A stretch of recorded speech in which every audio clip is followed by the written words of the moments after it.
আসসালামু আলাইকুম রহমতুল্লাহ। সকলকে ওয়েলকাম জানিয়ে শুরু করছি ইংলিশ মেডিসিনে আরেকটি নতুন ভিডিও।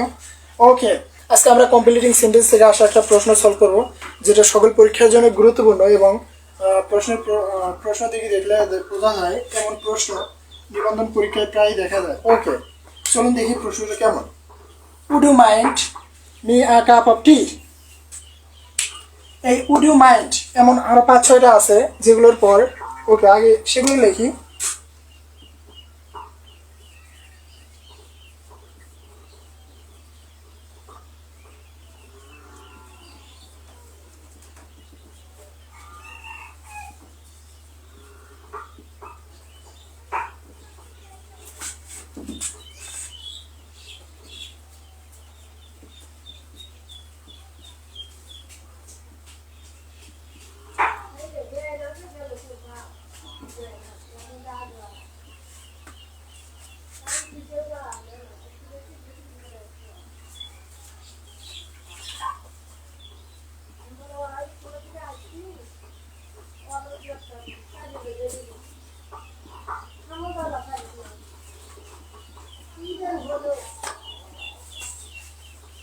দেখুন,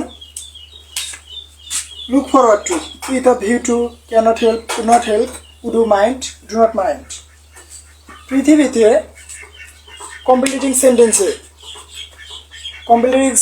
পৃথিবীতে কমপ্লিটিং সেন্টেন্সে এই 6টার যে কোনো একটা দেখবেন, তারপরে ভাববেন, তারপরে যে ভার্বটা হবে সেটার সাথে আইএনজি হবে। অর্থাৎ এই 6টা যেখানেই বসবে তারপরে যে ভার্বটা হবে সেটা আইএনজিওয়ালা ভার্ব হবে। চলুন দেখি, আইএনজিওয়ালা ভার্ব হবে, অর্থাৎ এরপর যে ভার্বটা হবে তার সাথে আইএনজি যুক্ত হবে। টু গিভ, আইএনজি নাই মানে এটা হবে না। গিভেন এটা হবে না, গিভ এটা হবে না।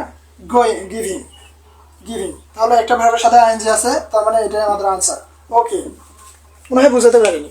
ওকে, আবার বলতেছি, কমপ্লিটিং সেন্টেন্সে এই 6টা জিনিস যেখানে থাকবে তারপরে যে ভার্বটা হবে সেই ভার্বটার সাথে আইএনজি যুক্ত, সেই ভার্বটার সাথে আইএনজি হবে। ওকে, সেগুলো হলো look forward to, with a view to, cannot help, could not help, would you mind, do not mind।